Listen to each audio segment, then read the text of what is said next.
Hi, welcome back, everyone. Glad you are here with us. This is an exciting session. We're calling it our Analyst Voice.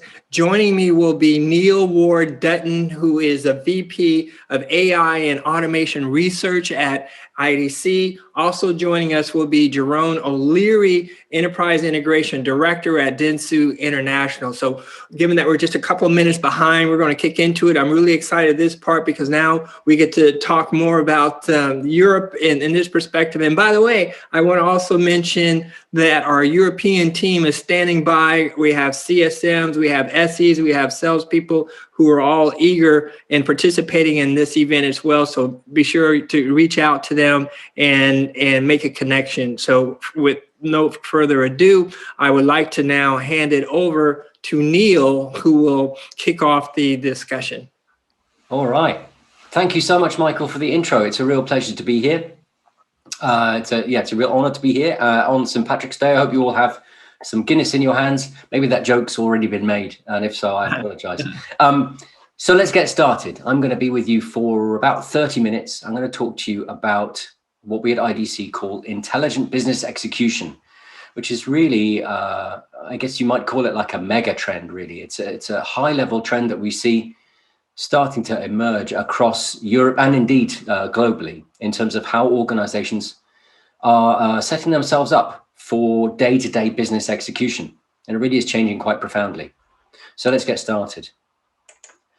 First thing I want to say is that we are in a bit of a perfect storm. And I would be willing to bet that many of you on this call are working for organizations that are in this kind of situation. I've got some numbers up here on this chart, and I'm going to explain what they all mean very, very briefly. So first off, let's start at the top. Customer expectations.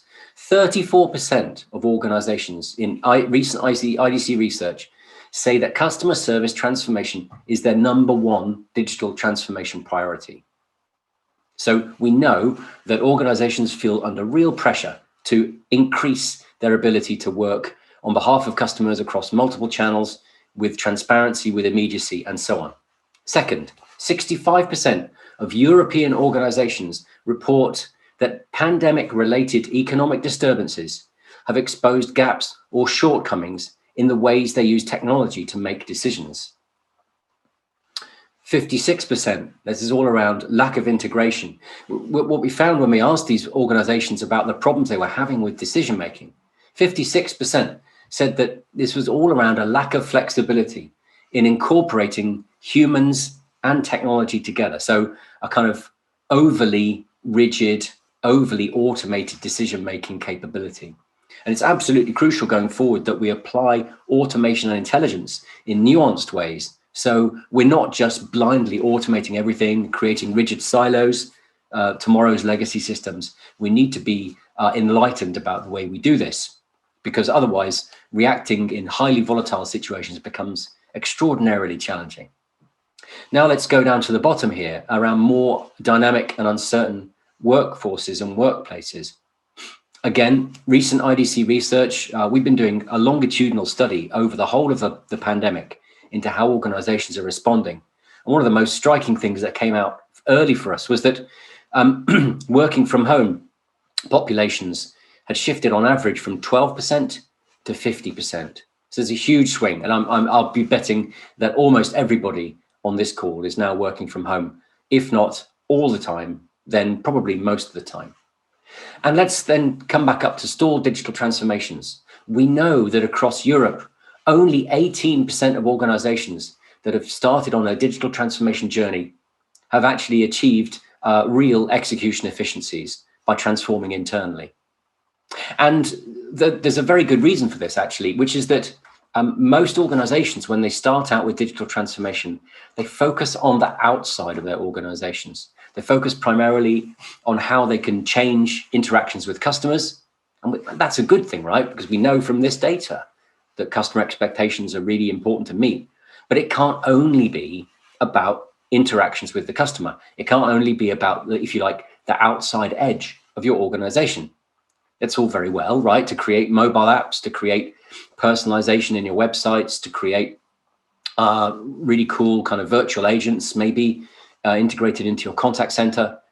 But unless you're actually bringing digitization and automation and intelligence right back into the heart of how your business executes, well, I would argue you may as well have done nothing, because fundamentally, if you're really thinking about an end-to-end customer journey, you're thinking about how to delight a customer, then how you onboard them, how you check through their ID when you get them in as a client to make sure that there's no fraudulent activity, how you bill them accurately, how you address their complaints. All of those things are absolutely crucial to the customer journey. And if all you do is focus on a funky new mobile app, then you can easily break the experience somewhere else. So it's really, really important that you also look at how you're digitalizing your internal systems, processes, organizational teams, and so on. And that's really the heart of this whole idea of intelligent business execution. Now, we're seeing, and I would bet also that you're seeing, an intelligence revolution. If it's not already hitting your organization, you're experiencing it in your wider day-to-day lives. Fundamentally, abundance. We're seeing, huge abundance of compute power, of networking, and storage. And that's creating fundamentally new economics of how we can drive intelligence into the way that we do business. And there's two key ways in which this changing economics has driven a really, really significant shift in how we can use intelligence.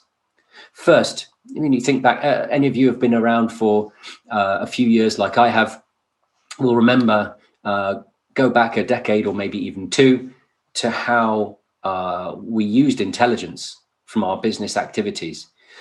It used to be very much based around structured data, and it used to be very periodic. So a little bit cartoonish, but to stereotype, most organizations would run management intelligence reports, market intelligence, BI reports and dashboards once a month, maybe once a quarter, for senior managers to go on a dashboard, and they would take them into management meetings. And that would be about it. Now, obviously, we've been through many iterations in intervening period, but now we see two fundamental changes. One is that we're not just looking at unstructured data anymore. Structured data. We're looking at using intelligence to drive complex analysis and to drive interactions and automation, which is actually, a lot of this is about unstructured data. So think about how we can use machine learning to understand natural language, understand the intent of somebody when they use a chatbot. That's all about analyzing unstructured data. It's all about analyzing speech or analyzing text and trying to understand, based on what somebody tells you with their voice or with their keyboard, what it is that they actually want to do. And think about computer vision. Think about speech recognition. These things are all about analyzing unstructured data. And we've also gone from a periodic situation where we would run analytics once a month, once a quarter, maybe once a week, to a situation where we're able to do this always on. So when you think about both these things together, fundamentally, we're creating a situation where we can drive intelligence, predictions, recommendations, automated actions right in the flow of work, right in the flow of decision making. And that's a profoundly different capability than we had just a few short years ago. And that was actually possible for many years, but it wasn't possible to do it cost effectively. And that's the key. So what we're really seeing is this steady progress towards what we call intelligent business execution. Go back, I don't remember the manual era. I wasn't quite around in the 60s and 70s and early 80s in my career. But we've moved through my career, certainly from the mid to late 80s onwards, we've moved from a situation where internal business execution was partially supported through IT with early content management capabilities, early workflow systems, some early attempts at application integration through messaging platforms and so on, through to where most organizations are today, looking at applying automation in a much more holistic fashion, focusing on automating individual administrative activities through things like RPA, robotic process automation, much more modern approaches to workflow, which are cloud-based, use low code, development capabilities, and so on. Some decision management capabilities, particularly in customer-facing functions around things like driving next best actions in marketing or in customer service. So that's where most organizations are today. But we're already seeing leading edge organizations move beyond, looking at how they can apply intelligence right through the way that they execute on a day-to-day basis, through predictions and recommendations, through next best action, not only maybe in marketing or customer service, but actually in many different functions, looking at automatically identifying potentially fraudulent transactions, but going way beyond that too.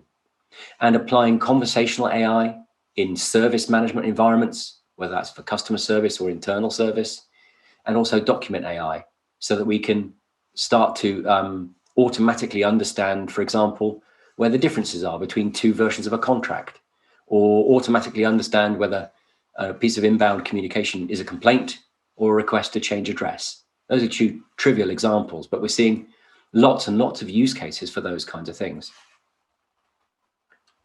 And like I already said, what we're really seeing as we go along this line of progress is a convergence between two things that used to be very separate. One was a drive and fundamentally a tech silo, which was all around driving more automation. And what we're seeing as we're moving towards weaving that in with intelligence, we take automation work from being quite a rigid thing to being something that enables quite a lot of flexibility in how automated systems act at runtime in execution. And at the same time, as we bring intelligence into the picture, it's moving from what used to be a very passive mode to a very active mode, where intelligence is driving predictions and recommendations right into the flow of work. So this change, what I'm trying to get across here is this change is not just about technology. Yes, it is about tech, but it's not just about tech. It's also about people, and it's also about organizational models. These two things, teams of people, technology stacks, used to be separate. We had one stack, one team of people driving automation and integration, and one stack driving intelligence. And more, they're starting to come together. And that's exactly what we need to happen. But let's dig a bit more into what's really going on under the covers here. Firstly, I want to just highlight just how much this is on organizations' agendas. We can see that, again, from recent IDC research, this was actually just from a couple of weeks ago, around 60% of organizations told us that they are actively looking to increase investments in automation to drive adaptive business operations. So that's exactly what we're talking about here, right? To improve the way that business execution happens, to make it more agile, more resilient. And at the same time, nearly the same percentage are saying that they are placing a high priority on investing in the analytics and machine learning stack to drive better decision-making and more visibility end-to-end across work processes. So this is really a significant agenda item for many, many organizations. And this is across public sector, commercial sectors, banking, retail, oil and gas, supply chain, the whole gamut. But this is all very well. Where should organizations actually start? Depending on the vendor you talk to, you might get very, very different answers. And it's not always easy. It's not always easy to see where you should go and where everything fits. So let's dig into that a bit more. And I know I don't have an awful lot of time here, so I need to keep moving. The map that we're kind of drawing for people now is to help them understand where different technologies fit. Looks a bit like this. And I'm guessing any of you who've really looked already at automation extensively will kind of understand what's going on here. But fundamentally, this is a kind of map of how work works. So you could look at any use cases. It could be in finance, it could be in customer service, it could be in supply chain and procurement, it could be in security. And you'll see that there are requests and interactions that drive work in the first place. Somebody needs something to get done. And then we have some documentation often that comes with that request, not always, but often. We have knowledge in the form of policies and rules and things like that we need to follow. And then we need to follow some kind of workflow to make it happen, where we're going to make do some tasks, we're going to make some decisions, And then, of course, we need to refer to business records and we need to change them. And you find that this pattern it's kind of fractal. It gets repeated everywhere. And this is a handy way of showing how and where automation and intelligence can play. Because actually all of those pillars are potential focus areas for automation and intelligence. And it's also the case that when we look at change is also a place in which we can drive automation and intelligence. And I've drawn that as a kind of pink line around the edge here. We see that as organizations want to level up, as they want to become more effective at driving business execution, of course, they need to change. And that process of change is itself a process that we can drive with automation and intelligence. And when we look at how technologies play here, I don't have time to go into all of these, but here are just a few examples of how different technologies that are commonly being talked about today, they're kind of hotspots of where they really play and how they really add value across the map. But I want to particularly call out integration platforms, because that's fundamentally at their heart. That's where SnapLogic comes from. And I know SnapLogic does more than just the integration platform, but that's the kind of core of where it comes from. And the reason I want to highlight this is that actually it turns out that integration platforms are absolutely central to all of this working. And I'll explain why. So the first thing to say is that when we try and figure out what's happening with applying intelligence across this map, what we can see is when we look at the trends that are happening around app dev, workflow, integration, document management, service management, process mining, all of these pieces, intelligence is finding their way into all of these things. And fundamentally, what's happening is that as we're driving automation, automated systems give off data. It's kind of like a digital exhaust. And we can learn about what people like, what they don't like, what they use, what they don't use, how well things are working, right? We can capture that digital exhaust and use it to drive predictions and recommendations and drive effectiveness. And that's what I've tried to show here with this kind of loop. So behind, we've got this, you could almost think of it as like a vacuum where we're pulling data, operational data, out of all of these systems, these capabilities. We're using that to drive insight, predictive models and so on, and then drive those insights back into transformation and into work itself. And what we can see, I don't have time to go across all this map, but we'll make sure we share the slides with you afterwards. There's lots of different opportunities to drive intelligence across this map. There's intelligence in the flow of work itself, as I already described, things like next best action, things like identifying the right knowledge to use to deal with a certain case, a certain customer problem, for example. But we're also able to use intelligence to drive that transformation loop through process discovery, through process optimization. And lastly, of course, we have to think about the stack that actually creates all these models and uses them to drive insight back into work and back into transformation. And here's where we see the true extent of the value of integration platforms. Because without integration platforms, none of this really works. We need, in process discovery, we need integration platforms to get all the data out of running systems, out of those log files, and to transform them into formats that process mining and discovery tools can actually use. In the flow of work, we need integration platforms to make sure that we can seamlessly connect new kinds of workflows and apps to existing systems. That's obvious, right? That's a starter for 10. And we use integration platforms to integrate knowledge right into the flow of work, right? We need to use integration platforms to drive optimization so that if our operational intelligence system realizes that process is running out of whack and there's a case that's kind of not going to hit its SLA, then we can drive some automated action to drive some alerts or drive indeed an automated remediation. Again, integration platforms. And in terms of getting data out of running systems to drive these insight models, well, of course, we can't do that without a solid integration foundation.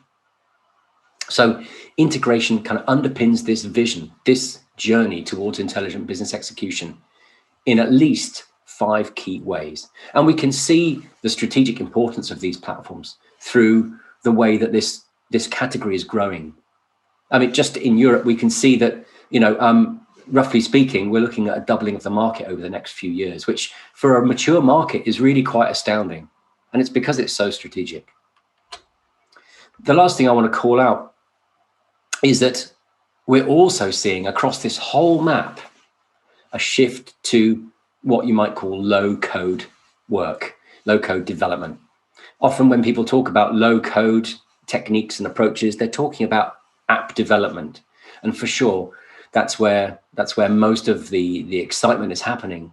But actually, we see these essentially visual design, visual development approaches being used across the whole map, looking at integration, looking at automation, look at workflow, look at even AI and machine learning. You just have to look at what the vendors there are doing around AutoML, where systems will automatically figure out the right machine learning algorithm, the right training regime, the right parameters to use. We're seeing low code working across the whole of this environment. And fundamentally, that's about driving more inclusivity. It's about driving faster turns, faster cycles, faster results. And we're seeing that this is really this is a super strong element of this major trend that we're seeing. It's absolutely going to define the next 5 years. So you guys need a strategy to deal with that if you don't already have it, because low code shifts boundaries of participation. And so this isn't always going to be about just allowing every subject matter expert in the business to just go do their own thing. That can cause real problems, and maybe some of you have come across that. It's not always possible to do that. But what it absolutely does do is it enables business people to get more involved in more of the work. So not just doing requirements, not just doing UAT, but actually getting involved in design sprints, actually doing some prototyping work hand in hand with technologists. So it's not about a wholesale throwing responsibility over the wall and expecting business people to just make it happen. In most cases, that's not going to work. What it is about shifting that boundary and enabling much more intimate collaboration between technologists and business people who have the problem that needs solving. And that's a very good thing. But ultimately, we do end up with, every change brings its own challenges. Every change brings its own challenges. And this kind of approach to democratization isn't without its challenges. We have 3 tensions, right? Do we just solve this individual problem quickly? Or do we actually think about a longer term transformation? Sometimes those things are in tension. Do we just fix an immediate pain, or do we look at the big picture? Again, often those things are in tension. And how much do we empower individuals out in the business to drive work, drive change? And how much do we need to impose centralized control? The only way to resolve these tensions is through what we call a center of excellence. And that's fundamentally a centralized capability that often, not always, will live in IT, and that drives the collection of knowledge from across multiple projects, drives out good practices, drives out talent, because we can centralize some of our talent and resources and share that with business teams so that we can always have collaborative work in projects. But it also does things like internal marketing, right? Celebrating successes and showing how the right approach delivers better results. So there are some technology functions we'll drive through a COE, but there's also some things which aren't about tech at all. They're about skills, they're about internal promotions, and they're fundamentally about celebrating success. Every organization that wants to work towards this vision of the future, wants to drive a platform like SnapLogic to its ultimate value, needs to have a model like this in place to balance and to resolve those kinds of tensions. And so, cognizant of time, I'm going to leave you with these key messages. First, an intelligence revolution driven by a changing economics fundamentally is changing work. It's changing how work works. It's changing business execution. And you can't sit on the sidelines because it's happening whether you like it or not. So you need a deliberate, intentional approach to figuring out what to do with it. Second, integration technologies are absolutely central towards making all this vision fly. So you're in the right place, learning from what's happening at this event. So realize that this is absolutely central to what you're doing going forward. And third, think not only about the tech, but think about the operating model. You've got these tensions you're going to be dealing with, maybe not now, but soon. And if you don't have the right operating model, you're going to end up in all kinds of challenges. So it's really important to think early about how you're going to scale success, how you're going to balance empowerment with control. And with that, I'm going to thank you very much for your time and attention. And I'm going to introduce and hand over to Jerome O'Leary, who's joining us from Dentsu International. Okay, so good morning. I'm going to be talking through the building of the foundation for an enterprise data hub within Dentsu International. So just to introduce myself, my name is Jerome O'Leary. I'm the Director of Enterprise Integration within Dentsu.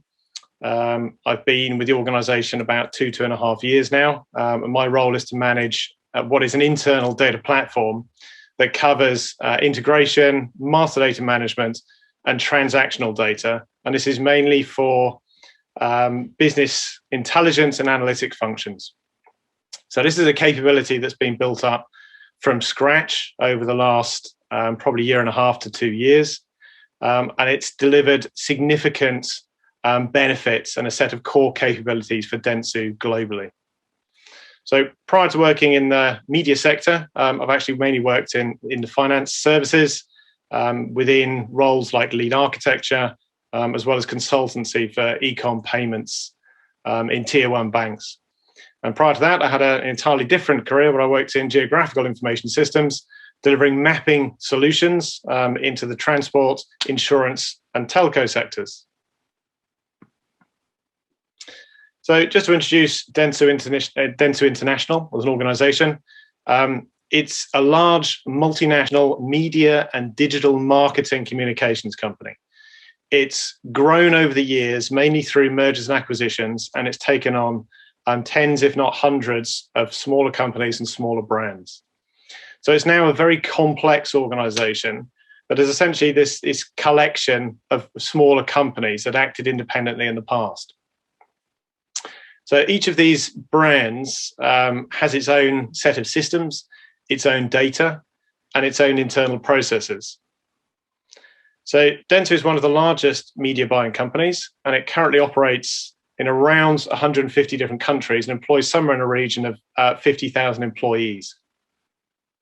So where we're at today, Dentsu International has hundreds of different systems. So the media systems alone that provide the ability to plan and buy media and organize media campaigns exist by channel in different markets. There are hundreds of these. People systems, pretty much one per brand. Sales instances, Salesforce is the standard, but again, in each market it's different. Finance platforms vary. We have timesheets, we have project management systems, and a plethora of other IT applications and local systems. So this leaves us with a very disparate set of siloed data. Data exists in many ways duplicated in global systems, in regional systems, and local systems. So the overall goal within global technology is to support Dentsu in its delivery of global media services. And in order to do that, we've identified and recognized the need for centralizing data, mastering data, looking at putting in cleansing and deduplication processes, putting in governance and stewardship, and engaging throughout the entire organization to make sure we're optimizing business processes in the right way. So let's have a look at some of the challenges we identified to start with and how we got through to our solution definition. So joining up different parts of the organization was one of the key challenges. So brands operated independently, but they needed to share data. So this was often solved with point-to-point integrations using different technologies. And there's probably an example of each and every integration technology that exists somewhere in the organization. This was usually delivered with just a pure project focus. What do we need to get through this project? It gets delivered and that's the end of it. In terms of consolidating and standardizing data for functions like global reporting, this was incredibly difficult. The global reporting team had to manually extract data from a variety of different systems.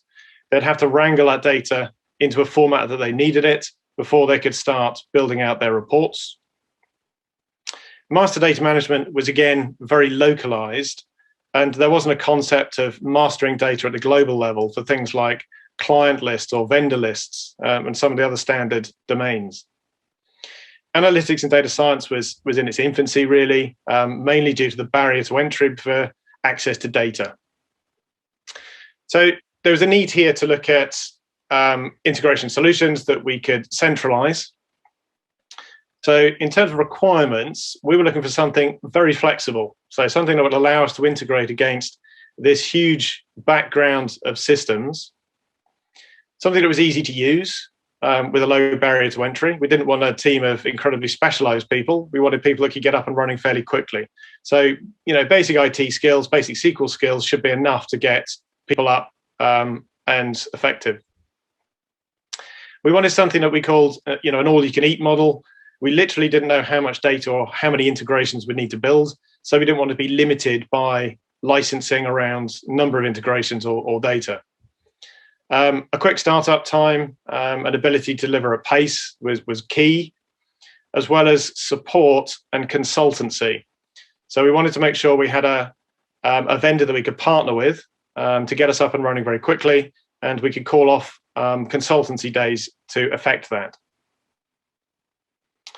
So in terms of the solution, we started where every person does, I guess, Googling different vendors and having a look to see what was out there in the market. We also partner with Gartner, so we had Gartner licenses. So we spent time talking to the analysts around the different offerings and what might be a good fit for Dentsu. So we narrowed this down to 4 vendors and started a formal RFP process.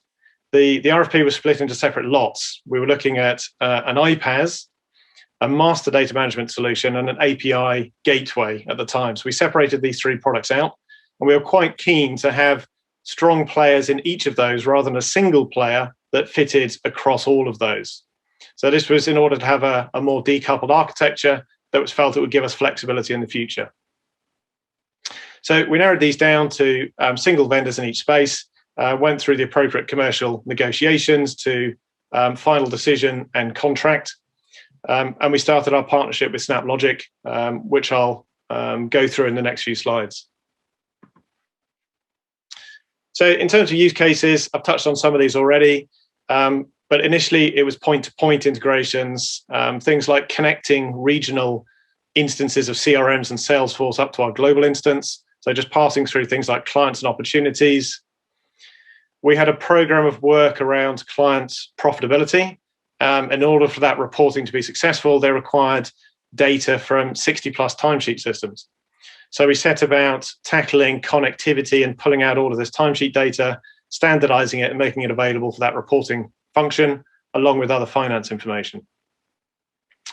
HR analytics was another global function that was struggling to get its data into a consistent format. So we targeted systems like Workday, as well as other external systems to provide that centralized data to them.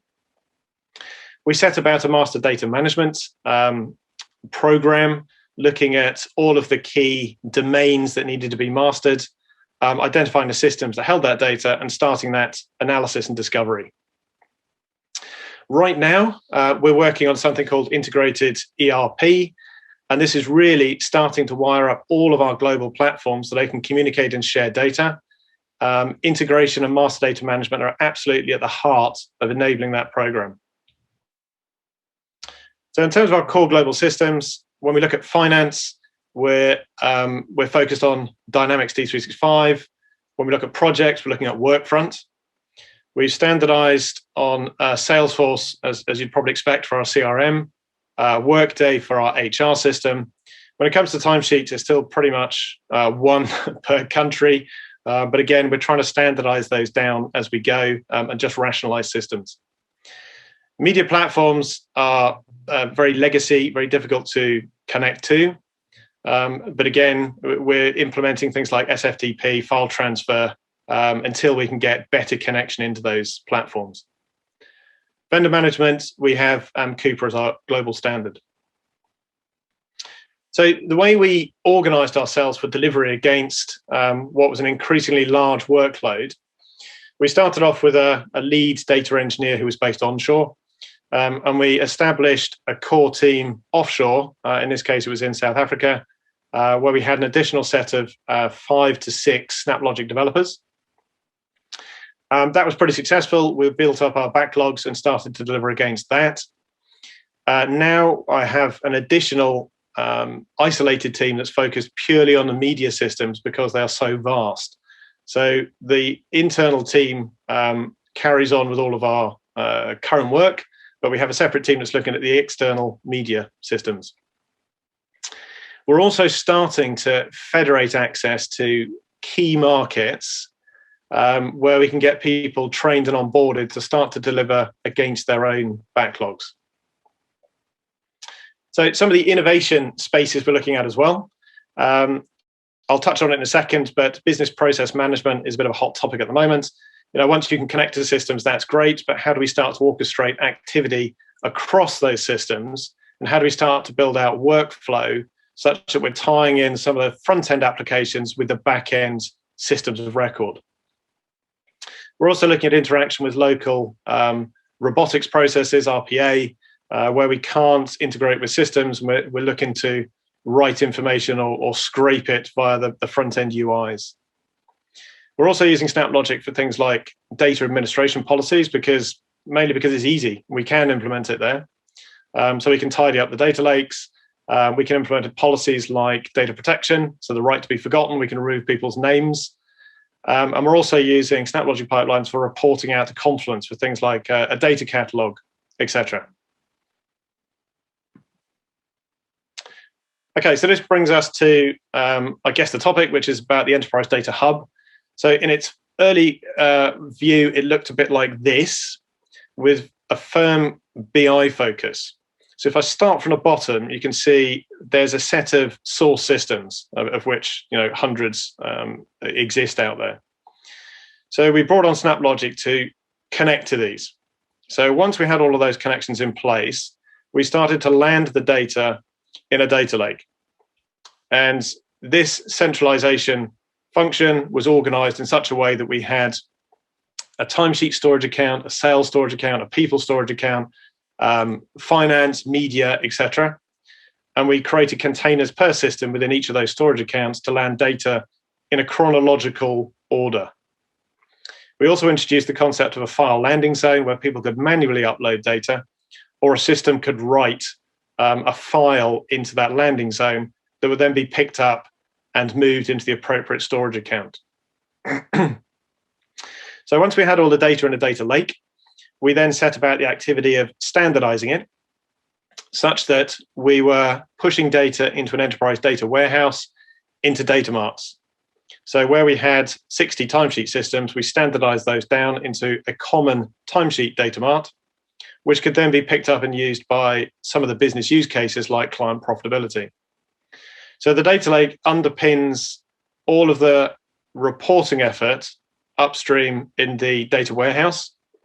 The business then plugs in either Tableau or Power BI to build out their reports on top of that. On the right-hand side, we also have master data management. So where we're pushing transactional data into a lake, we're pushing master data into our MDM solution, which is SemaKey, and we're putting in the processes and controls around there to manage and govern the data, which is also made available via an API or published into our central data warehouse. So all of the infrastructure for this is managed by our DevOps teams and supported by SRE, our site reliability engineers. Okay, we have sort of moved on slightly from the original Data Hub view, and the new, or sort of Mark II, if you like, of the Enterprise Data Hub incorporates some different components. So the view was now that we want to move towards more event-based integration, and we want to put in the capabilities for business process management. So we've included the likes of Kafka and Camunda to manage workflow. But yet again, we're using SnapLogic as the method of tying up the back-end systems with Kafka, and also tying up Kafka events to front-end systems, for example, our media ecosystem. And the media ecosystem is an externally facing client set of applications. So the business process management piece is another user interface. So the idea is now that we build out an enterprise data hub user interface in its own right. So there's a landing page to get access to what was headless. It now has a head and a face indeed, where we can publish applications. So you would get access to Tableau, Power BI, Semikey for MDM, Camunda for orchestration, as well as management applications that are needed within the enterprise data hub, like certificate management, etc. So that's our long-term view that we're working on currently. Coming back to enabling the business and some of the benefits, goals, and enablers. So the benefits we've seen over the last couple of years is this fast time to deliver. It's quite quick now to get an integration up and running. As long as we have complete set of business requirements, we can deliver these in a pretty timely way, assuming we have the connectivity. It's also very agile. It's very easy to change those designs. We can iterate pipelines. We can work in a very agile way with various different development teams. It's also flexible.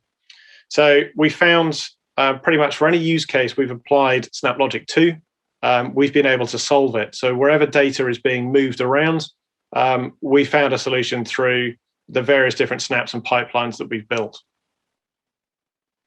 So we've achieved our goals in many ways. We've delivered on our strategic vision. We've created our enterprise data hub. And this is very much underpinned with the ability to connect to and standardize data from all of these disparate systems. So in the first year, it took us about a month or so to get our first integration up and going.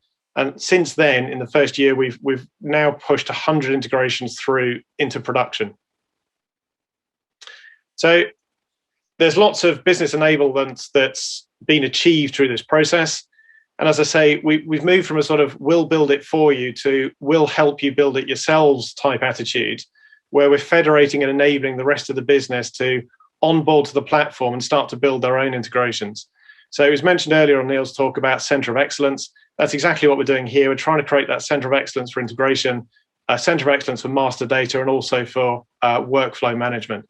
So it's all about enabling the business so that we don't become the bottlenecks for it. So finally, just to summarize, I guess, if you're looking for an iPaaS, what would we suggest? It's very much case by case, right? It depends on the organization you work within. I think what worked well for us was the fact that SnapLogic provided all of the connectors we needed. We knew we didn't have to buy anything in addition. It covered us with the enterprise snap packs available and the standard connectors. It was really important for us that we had this near unlimited capacity. We didn't want to be a charge per integration or per megabyte of data or any other slightly archaic model.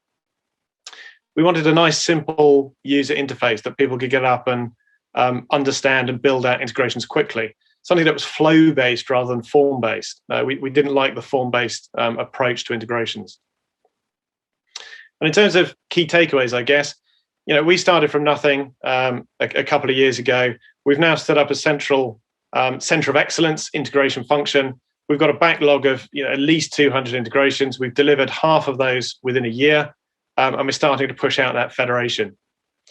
And more importantly, SnapLogic is now seen as the strategic tool to be used within Dentsu for all movement of data between systems. Originally, this was just internally, but now it's for most of our external systems in the media landscape as well. So that brings me to an end. Thank you very much, and I'll hand back. Jerome, that was great oversight. Thank you so much for that. So we have Neil back. As it were, amazing. We are actually now ahead of time a little bit, I believe. So you two are excellent communicators in expressing the architecture at Dentsu, and then the vision of the future in terms of automation from you, Neil. Our next scheduled event is meant to be the fireside chat. So I'm actually wanting to just confirm with the team how long we want to have this next break for, because we had about 10 minutes slotted, but maybe if we want to go ahead and start early, we can do that. So if you want to just go ahead? All right, let's do that. Let's keep the ball rolling and keep everyone engaged. Why not? I mean, heck, I'm up at 3 a.m. What do I have to do at this point? So it's all good. So again, thank you for that session. So why don't we do that? Why don't we just move into the fireside chat discussion, which is going to be an informal session featuring Neil and Jerome, provide an opportunity for all of you to ask questions. And we want to encourage you to ask questions.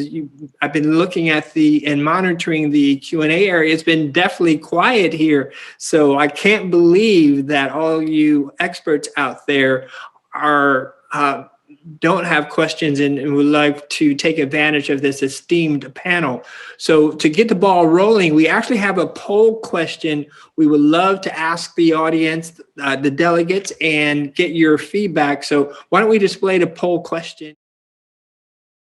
Wrangle, too many integrations, hard to use tools. Well, you can read the poll for yourself. So take a few moments to give us your top challenge, and we'll discuss it.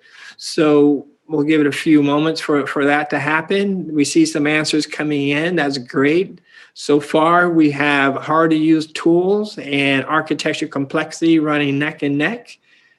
Anything else? Okay, here comes a presence of too much data, too much wrangling. Oh, this is almost like a horse race here. The architecture complexity pulls ahead, pulls back. All right, so let's go ahead and wrap this up. I think we got most answers that are coming in. A sudden appearance now for too many applications, slow integrations. See anything surprising amongst yourselves, Neil or Jerome, at this point from what we see? I think a lot of those look familiar, I think. Yes.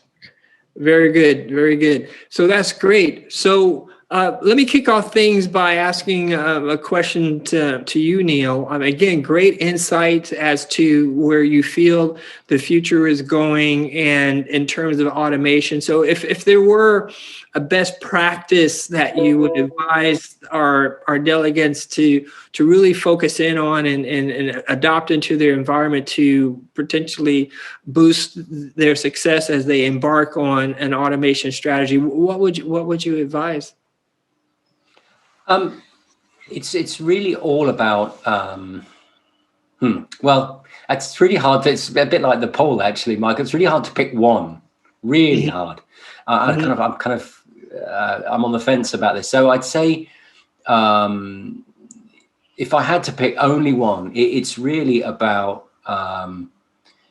finding the right use cases to really get the ball rolling. And it'd be really good to get Jerome's input on this too. But I've seen lots of organizations really struggle to build up the kind of political capital that they need to make big transformation. So it's quite easy to do 1, 2, 3 relatively constrained, self-contained projects to drive some change on a departmental level, something like that. But actually scaling out beyond that, it requires you to kind of build up a certain amount of political capital because, of course, as you scale, you need more money, you need more people, you need more time.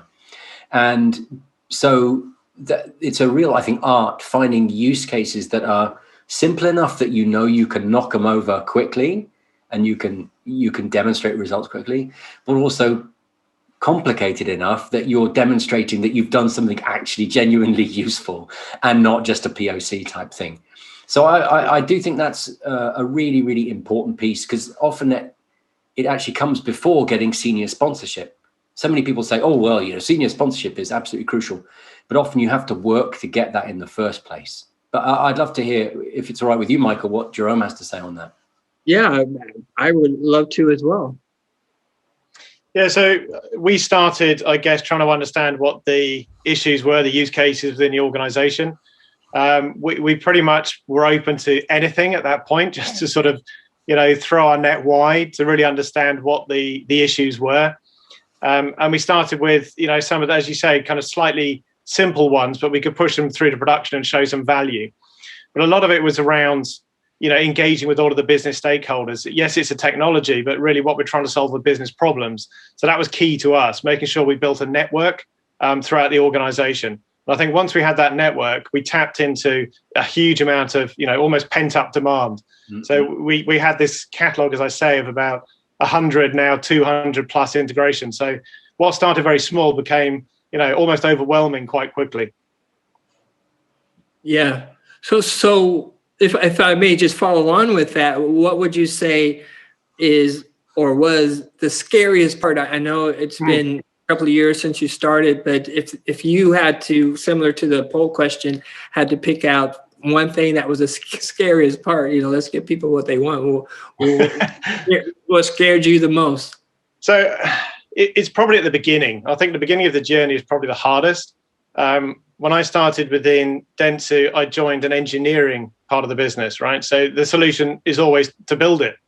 And in fact, when I joined, I had 2 engineering teams already building integrations. So they were coding integrations between systems. This didn't feel right. So I had to go away from what was the norm to start to look at products, because in my mind, those were going to be much more effective to scale over time. Right. So there was definitely a sort of persuasion to be had with the senior management that, this path isn't necessarily the right way to go down. We need to look at alternatives. And I think that was probably the scariest part, was to sort of change what is the perceived norm to a different direction. And then, of course, once you've made that decision, you then need to prove it, right? So there's your second scariest part, I guess. Once you've got the buy-in, okay, and now show us why it's going to work. And the first integration took quite a long time to deliver. And based on that trajectory, it didn't look great. But once you build up the momentum, you can see now within the first year, we can deliver way more than you could if you were hand coding these particular integrations. So I think the beginning of the journey is probably the scariest. That's great. Yeah, thanks for elaborating a little bit. And so if I can just turn to Neil, somewhat along those lines, Neil, what would you say drives successful digital transformation? Are they typically driven from the bottom up, or are they top down? I mean, what have you seen typically? Well, effectively they're driven both ways, and both ways together. Where I've seen organizations come unstuck, actually, Michael, is where they try and do exclusively one over the other. So where we've come from historically is top down was the only way to try and do this, because the tech was really expensive. You had to buy it up front. You had to go hire a load of expensive people up front. And so with that kind of the economics behind the technology, it essentially locked you into a top-down model where you could only apply this stuff to the really big, hairy problems, like the really kind of core, high-volume transactional stuff, and you could only do it top-down. The problem is that there's a massive kind of, I want to say long tail, but it's not even the long tail. It's the kind of the middle of the demand curve and a long tail that you never get to. So what tends to happen then, and I'm betting many people here have seen this happen, is that when you do that, you get an initial kind of wave of success and some improvement, but then your disillusionment rapidly sets in as you realize, well, we can't really take this any further because we just don't have the model to do that. Bottom up can be really seductive, but I've come across organizations, a couple of banks I can think of, that try to drive a lot of this bottom up. One tried to do, actually, as Jerome was suggesting, started out at Dentsu. They tried to hand crank a lot of this, and they did it all within lines of business. And it was an absolute car crash, a terrible mess. Millions and millions of pounds of wasted money. Another company I was advising was a telco. They'd use commercial tools, but again, bottom up, individual teams doing their own things. And they just built more and more silos, right? They swapped one set of silos for another set of silos. So I'm really passionate that neither actually works. Top down exclusively, bottom up exclusively. They don't work. You have to actually have a bit of both. And that's where that center of excellence model, or some people call it a competency center, that's the bit that the kind of the gears that sit in the middle that bring top down and bottom up together and enable those two dynamics to really mesh properly. Yeah, I hear what you're saying and seeing very similar outcomes. And so perhaps we can see Jerome as a great example of IT driving business change, gaining adoption of the integration. So would you say, even in spite of some of the examples you cited, would you say Jerome's approach is the norm, or would you say he was an exception based on just collective knowledge of what we've seen? Well, you know what, Jerome, not just Jerome, but Jerome and his team were actually award winners at some awards we ran last year for excellence in Europe in data-based projects.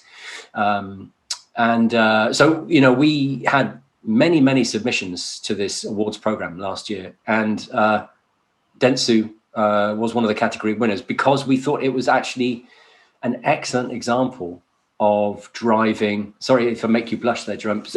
A really excellent example of building an operating model that actually enabled the organization to scale, right, and to drive that kind of middle out approach. So we saw that it was a great example of you know, being able to move really fast, untangle a lot of complexity, and just seems like the team. One of the criteria we use for these awards is like, is this a good example of a success that other people can learn from? And we just felt, wow, there was so much about this particular story that actually other organizations could learn from operationally in terms of driving great results. So I think there's a lot to really celebrate about what Dentsu has done. Yeah, I was not aware of that award, Jerome. Yeah. You've been holding out on me. I didn't have any idea you had that kind of success. So why don't we use that as unless there's more you wanted to add to that, Jerome? Was there? No, I'll leave it at that. Thank you. All right. So why don't we take another opportunity to ask a second poll question to our audience, and let's see if we can get some input. So let's queue up that second poll question. All right, hang on. I had to change my screen and then go to the platform view so I can see poll questions. All righty. So do we have the poll questions up? Yeah. Okay, cool. All righty, so here we go. Well, I don't need to read it. They're already in it. Okay, so, but anyway, I'll do it anyway. Looking forward, what was your vision or / top priority for what's needed with your integration solution? Select only one.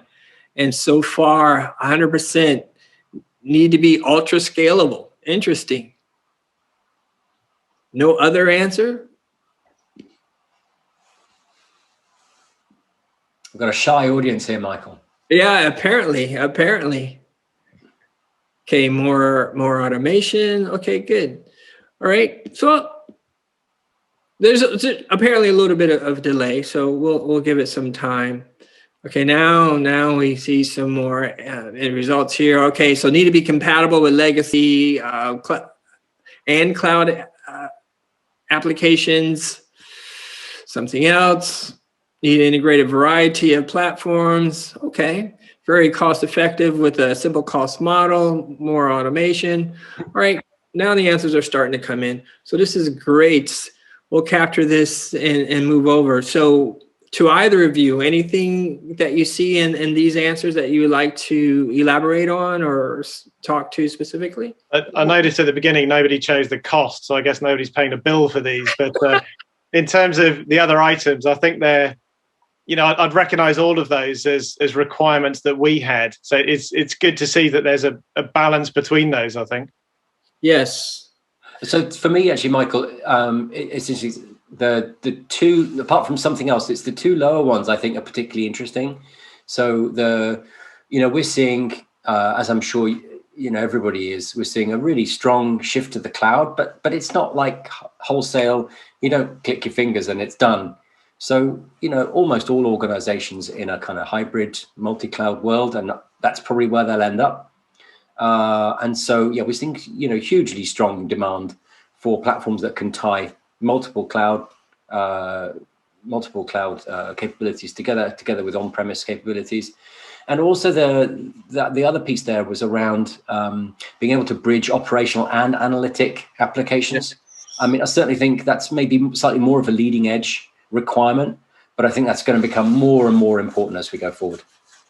Yeah, I can't agree with you more. I mean, we're seeing the same thing. I feel that if there were one best practice I could impart to our audience to consider as they embark on their automation journey, is definitely account for both your operational needs and for your analytic data needs, because you'll find that when it's required to blend the two together, that sort of dictates the type of platform you want to consider, because the traditional approach would have been to keep operational data flows separate from the analytic data flows, or once it flows into an analytic place, I mean, it pretty much goes there, and that's the final resting place.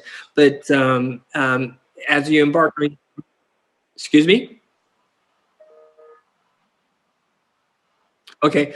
Thank you. So as you embark on your journey, being able to blend the two together is very important. All righty. So we're down to the last minute, and I wanted to see if there were any closing thoughts that either Jerome or Neil you had to impart. We're all being polite here. Jerome, go for it. Jerome, you first this time. Neil's done a good bit of talking. All right. Well, what final impressions would you like to leave for our listeners here, or our attendees? I think from my side that, it's once you started on the journey, we go back to what was the scary part. I think it was getting going. I think once we got going, we started the momentum. We started up a number of different work streams as well. So that's what gave us the starting point to, move on our transformation and data journey. So it's not just about integration. That seems to be the oil, if you like, to start off other initiatives. But for us, that was the key starting point. Once we started, we're now iterating through developments of an entire platform. So it's all about that, sort of first decision points, I think. Great. Neil? Awesome. As I've already said, I think Jerome's example that he's shared is a real exemplar of a great way to go about doing this. I think, ultimately, this is, it's like a marathon. It's not a sprint, doing this kind of transformation work. And fundamentally, the other thing I'd say is that, if you want to run a marathon, buying training shoes is not enough, right? You need to actually put in the work, and that's as much about culture and organization change as it is about tech. So yes, you need the right tech, you need the right tools, but you need to think about any organizational cultural changes that you're going to need to make too. There needs to be something that's very much front of your mind, because if you just buy new tech and try and apply old approaches, ultimately you won't deliver probably what you want to deliver. Good point. So on that note, we'll leave it there. And we want to, again, thank our panelists and esteemed guests, Jerome O'Leary with Dentsu, Neil Ward-Dutton with IDC. Thank you so much for your time and participation. We greatly appreciate it. And so with that, we're going to close out this session, and we will reconvene in a few moments with our next series of sessions, which will be focused on more of the actual customer stories and implementations throughout. Thank you very much.